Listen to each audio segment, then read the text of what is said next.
This is the University of Leeds driving simulator. It's a fully motion-based simulator, so it's the most advanced of its kind in the UK. In this study, we were looking at whether or not people understand the behaviour of the automated vehicle.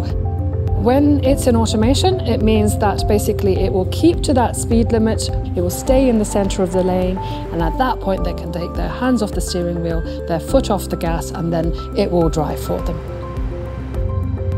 But then in some situations, the vehicle in front of them might brake quite suddenly, and in that situation they have to basically decide whether the automation can take care of it or if they have to take control.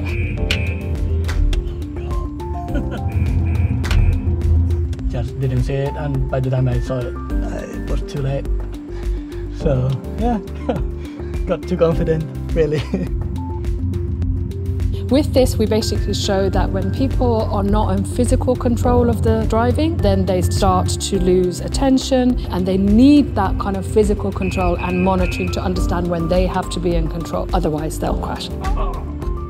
And so the challenge really is making sure that the system understands the human's capabilities and we as humans understand the system's capabilities, and then it works really well. So the challenge, I think, is for the next 10 years or so is to get to that point. Then there'll be a great thing to have.